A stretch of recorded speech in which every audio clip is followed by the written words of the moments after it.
Halo semua, apa kabar? Semoga semua baik-baik aja ya. Berjumpa lagi dengan saya di akun YouTube channel ini. Em, Pada kali ini saya mendapatkan referensi nih teman-teman untuk membahas apa sih konsep dasar manajemen keuangan itu. Nah, pada video pembelajaran kali ini saya akan membahas tema yaitu konsep dasar manajemen keuangan. Tapi sebelum kita lanjut ke slide berikutnya, mungkin kita kasih intro sedikit dulu ya teman-teman ya. Mari kita mulai intronya.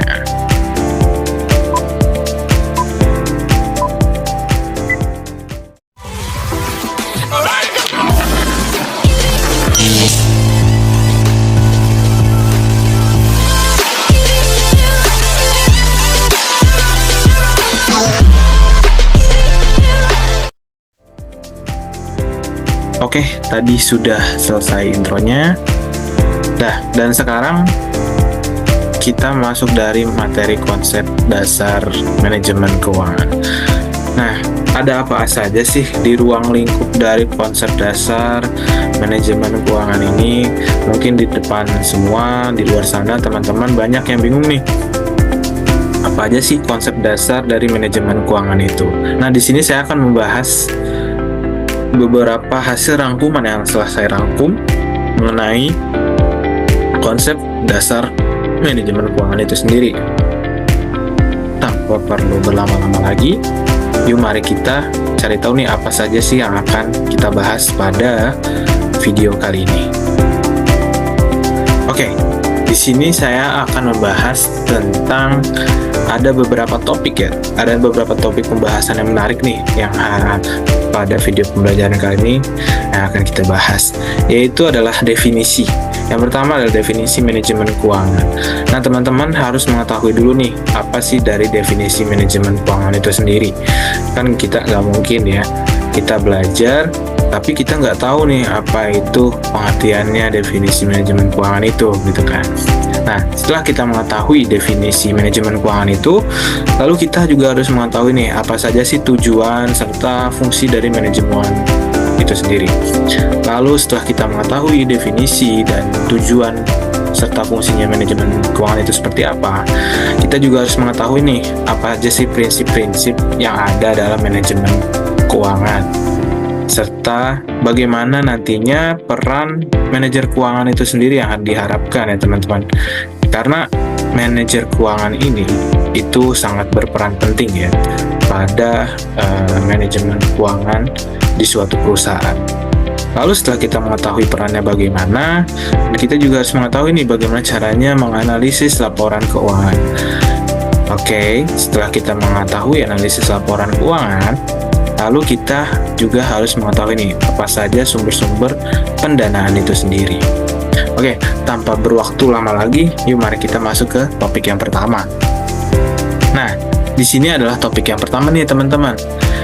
Menurut para ahli ya, manajemen keuangan itu adalah menurut Pak Sutrisno nih lebih tepatnya, yaitu manajemen keuangan adalah tindakan yang bertujuan untuk memperoleh sumber dana dengan biaya yang rendah secara efisien dan juga mengalokasikan dana tersebut untuk berbagai aktivitas di perusahaan. Lalu, menurut para ahli berikutnya, menurut Joseph L. Macy dalam buku The Essential of Management, Macy juga mendefinisikan manajemen keuangan adalah sebagai kegiatan usaha yang bertanggung jawab nih untuk memperoleh dan menggunakan dana perusahaan secara efektif untuk mencapai tujuan yang telah ditetapkan. Nah, selanjutnya ini ada dari James Van Horn dan John Wojtowicz. Nah, mereka berdua ini mendefinisikan bahwasannya manajemen keuangan ini sebagai semua aktivitas yang berhubungan dengan perolehan dana dan pengelolaan aktiva dengan fokus pada keputusan investasi, juga pendanaan dan distribusi dividen. Lalu berikutnya kita harus mengetahui nih secara keseluruhan, secara garis umum adalah manajemen keuangan adalah proses mengantisipasi kebutuhan keuangan dan juga memperoleh sumber dana, lalu dan mengalokasikan dana dalam bisnis untuk memaksimalkan keuntungan bagi perusahaan tersebut. Nah, kita sudah mengetahui teman-teman apa aja tadi menurut para ahli definisinya seperti apa manajemen keuangan itu, dan secara garis umumnya seperti apa. Lalu kita masuk ke topik berikutnya. Nah, di topik berikutnya ini juga kita harus mengetahui nih, apa saja sih tujuan dari manajemen keuangan ini sendiri ya teman-teman. Nah, manajemen keuangan ini juga yang pertama memaksimalkan keuntungannya. Dengan memaksimalkan keuntungan, itu berarti bahwa semua tindakan finansial yang dilakukan oleh seorang manajemen keuangan itu akan meningkatkan pendapatan dan juga kontribusi pada pengeluaran yang tidak perlu dan juga tidak diinginkan. Oke, berikutnya itu ada dengan memaksimalkan nilai shareholder. Nah, tujuan manajemen keuangan ini dianggap lebih superior nih dibandingkan hanya memaksimalkan keuntungan perusahaan saja. Dengan memaksimalkan nilai shareholder itu juga sama dengan meningkatkan nilai suatu perusahaan. Nah, next berikutnya itu adalah menjaga kelancaran arus kas. Nah, dengan suatu perusahaan harus memiliki arus kas yang sehat untuk mampu mengatasi biaya sehari-hari ya, seperti kayak pembelian material atau bahan baku, terus juga pembayaran gaji karyawan, pembayaran tagihan listrik, dan masih banyak lainnya.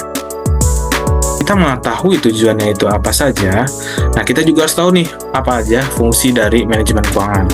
Nah, seorang manajer keuangan ini juga biasanya harus melakukan fungsi-fungsi pengelolaan keuangan. Yang pertama itu ada planning, yang kedua ada budgeting, yang ketiga ada controlling, yang keempat ada auditing, dan yang kelima adalah reporting. Nah, kelima fungsi tersebut harus dilaksanakan secara paralel atau menyeluruh nih, atau juga beriringan agar tujuannya itu nanti pengelolaan keuangan dapat tercapai dengan sepenuhnya. Nah, di topik berikutnya itu adalah prinsip-prinsip manajemen keuangan ya teman-teman ya. Dengan adanya prinsip-prinsip manajemen keuangan ini, kita harus mengetahui nih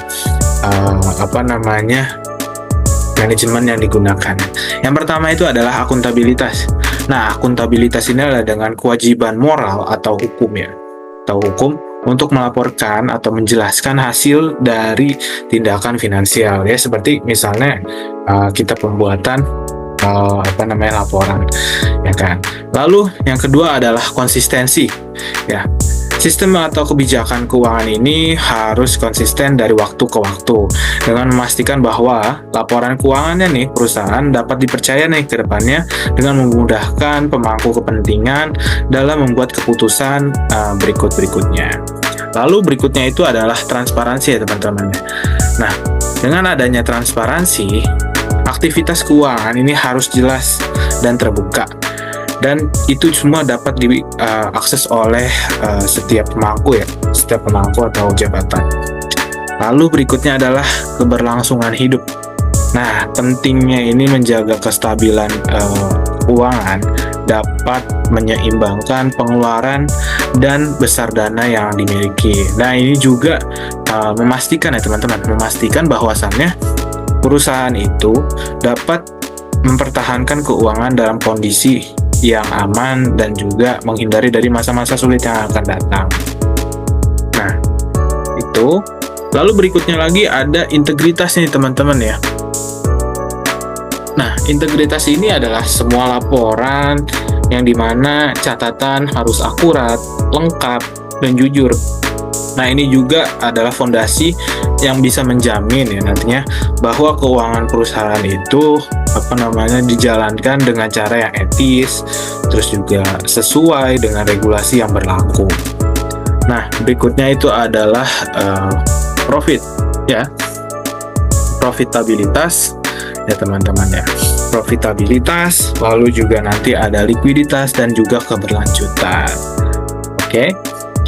Nah, sekarang setelah kita mengetahui ya tadi prinsip-prinsipnya itu seperti apa aja, lalu kita juga harus tahu nih peran dari manajer keuangan.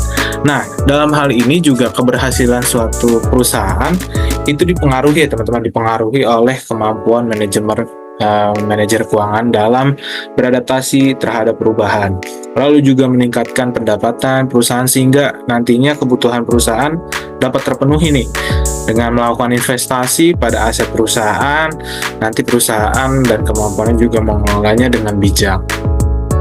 Nah, berikut ini adalah beberapa peran manajer keuangan yang sudah saya rangkum. Yang pertama itu adalah dengan adanya perolehan dana dengan biaya yang murah, terus juga penggunaan dana efektif dan efisien, lalu analisis laporan, lalu adalah ada juga analisis dari lingkungan internal dan eksternal yang berhubungan dengan keputusan rutin dari khususnya. Nah, berikutnya lagi, setelah kita mengetahui tadi, ya teman-teman, apa peran dari manajer keuangan. Nah, sekarang saya akan membahas nih sedikit tentang analisis laporan keuangan tentunya. Sebelum kita mengetahui analisis laporan keuangan seperti apa, kita harus mengetahui dulu nih apa itu analisis dan apa itu laporan keuangan. Nah, analisis ini merupakan terdiri dari memecah atau menguraikan suatu unit atau menjadi beberapa unit yang lebih kecil. Sedangkan laporan keuangan itu adalah laporan posisi keuangan dan keuntungan atau kerugian dan arus kas. Nah, setelah kita mengetahui analisis itu apa, terus laporan keuangan itu apa, nah, lalu kita definisikan nih, jadi proses memecah atau menguraikan informasi yang terdapat dalam laporan keuangan ya, termasuk laporan posisi keuangan, terus laporan keuntungan atau laba rugi, dan juga laporan arus kas. Nah, ini menjadi bagian yang lebih kecil atau terperinci lagi nantinya. Nah, setelah kita mengetahui definisinya itu seperti apa, nah kita juga harus tahu nih teman-teman, apa sih tujuan dari analisis laporan keuangan itu. Nah, tujuan menganalisis laporan keuangan adalah untuk mengetahui perkembangan keadaan keuangan dan hasil bisnis dalam suatu perusahaan itu sendiri. Jadi tujuannya adalah untuk mengetahui nih perkembangannya itu seperti apa dan sudah sampai mana gitu. Oke, selanjutnya setelah kita mengetahui, nah kita juga harus tahu nih apa sih manfaatnya, ya kan? Setelah ketahui tujuan, nah kita harus tahu juga apa manfaat dari analisis laporan keuangan itu sendiri. Nah, yang pertama, itu dapat menemukan hubungan antara perusahaan dan mengambil tindakan jika terdapat kelemahan dalam pelaporan keuangan perusahaan. Nah, itu tadi, makanya adanya tujuan. Nah, itu dia untuk mengetahui nih teman-teman, mengetahui bagaimana sih perkembangan dari laporan keuangan itu. Jadi biar dia lebih mengetahui lagi. Nah, yang kedua itu adalah dapat dijadikan sebagai landasan bagi pemegang kewenangan atau manajer keuangan untuk mengambil keputusan beserta pertimbangan lainnya. Jadi setelah kita menganalisis ya teman-teman, nah jadi nanti manajer keuangan ini tahu apa yang harus diambil keputusannya mengenai perkembangan tadi dari laporan keuangannya. Lalu yang ketiga adalah dapat memperkirakan laporan keuangan masa depan dikombinasikan dengan anggaran kas. Nah, jadi setelah kita menganalisis, mengetahui perkembangannya baik, ya, misalnya kita sebagai manajer keuangan, dengan adanya laporan keuangan ini, kita bisa mengetahui nih hasil laporan laba ruginya untuk kas ke depannya itu seperti apa dan anggarannya yang dibutuhkan itu seperti apa. Nah, lalu berikutnya adalah dapat mengetahui kondisi di saat ini dan perkembangan di bidang keuangan guna memprediksi tren yang terjadi di masa yang akan datang. Jadi hampir sama sebenarnya sama poin yang ketiga. Jadi dia mengetahui prediksi yang akan datang dan masa sebelumnya, masa saat ini gitu. Jadi keuangan ini sudah sampai mana dan bagaimana perkembangannya gitu kan. Apakah ada stuck di tengah-tengah ataukah ada penurunan atau ada kenaikan. Begitu teman-teman. Nah, berikutnya ini adalah sumber pendanaan. For your information ya teman-teman ya, sumber pendanaan dan manajemen keuangan ini dibagi menjadi dua, yaitu ada jangka panjang dan jangka pendek. Nah, kita akan membahas jangka pendeknya dulu. Ada apa saja sih sumber pendanaan dari jangka pendek? Yang pertama itu adalah trade credit atau utang dagang. Nah, ini berfungsi sebagai sumber dana bagi perusahaan barang telah dapat diterima tetapi pembayarannya diserahkan kemudian hari. Jadi misalnya kita menjual barang, ya kan, kita menjual barang tetapi pembayarannya itu di 2 hari ke depan gitu kan, 2 hari ke depan. Nah, itu dia termasuk dalam kategori utang dagang. Nah, karena pembayarannya akan di 2 hari yang akan datang lagi gitu. Lalu yang kedua adalah pinjaman bank jangka pendek dengan jaminan atau secured short term loan.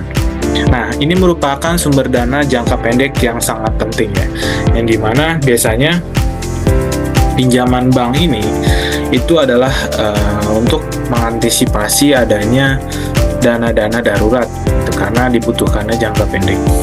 Lalu ada pinjaman jangka pendek tanpa jaminan. Kalau tadi dengan jaminan, kalau dengan jaminan ya bisa nantinya berupa tanah, bangunan perusahaan, ya kan. Nah, lalu atau dengan inventaris yang ada. Lalu jangka pendek tanpa jaminan ini adalah pinjaman ini merupakan sumber dana jangka pendek yang penting bagi perusahaan juga. Dengan jenis pinjaman ini perusahaan tidak perlu yang namanya menyerahkan jaminan kepada bank. Jadi ya semacam pinjaman ya tanpa adanya jaminan gitu. Nah, setelah kita mengetahui dari tadi, sekarang berikutnya ada namanya letter of credit.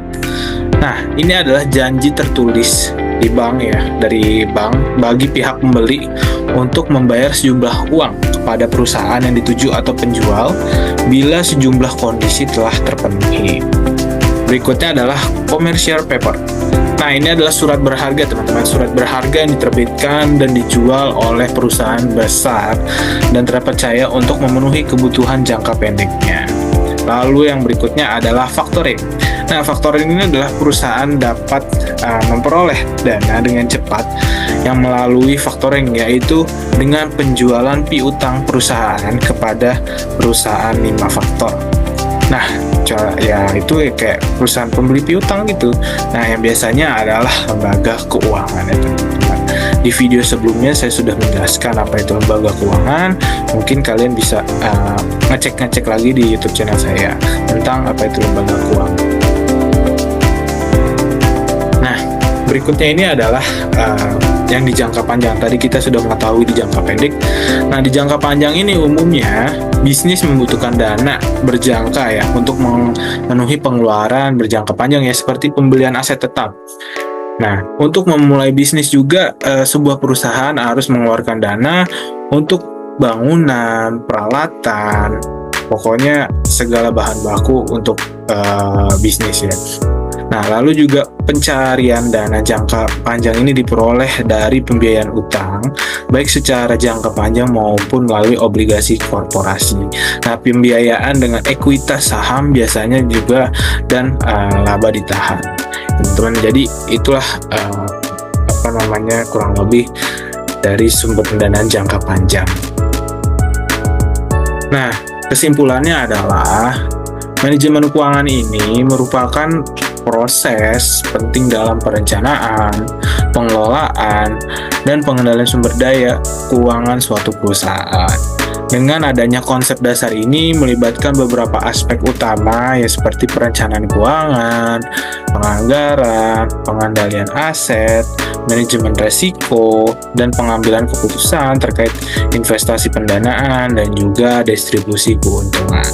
Nah, tujuan utama dari manajemen keuangan ini adalah sebenarnya memaksimalkan nilai perusahaan, juga memastikan likuiditas yang memadai, dan juga mengoptimalkan penggunaan dana serta menjaga keseimbangan antara pertumbuhan jangka pendek dan keberlanjutan jangka panjangnya seperti apa. Nah, dengan pemahaman dan penerapan konsep ini, perusahaan dapat menjaga stabilitas keuangan dan mengoptimalkan ya kinerja dan mendukung keberlangsungan bisnisnya. Begitu teman-teman. Jadi kurang lebih untuk manajemen keuangan itu seperti itu ya teman-teman dari kesimpulannya. Nah, adalah sumber yang saya rangkum ya teman-teman menjadi referensi dari ini. Mungkin nanti teman-teman bisa mencari saja ini bentuk bahan referensiannya. Oke. Nah, berikutnya sudah selesai di penghujung akhir video kali ini. Sayangnya nanti kalau memang misalnya teman-teman semua ada referensi lagi akan mau dibahas tentang apa, kalian boleh langsung aja chat di kolom komentar untuk kita ngebahas nih sama-sama apalagi sih yang mau di video atau YouTube channel ini akan dibahas mengenai video pembelajaran lagi ya teman-teman. Nah, untuk itu saya pamit undur diri nih teman-teman. Sampai ketemu lagi di next video pembelajaran berikutnya. Dan untuk itu jangan lupa like, comment, and share ke teman-teman semua agar dimana video pembelajaran ini bisa bermanfaat bagi kita semua teman-teman. Untuk itu, see you the next video. Bye.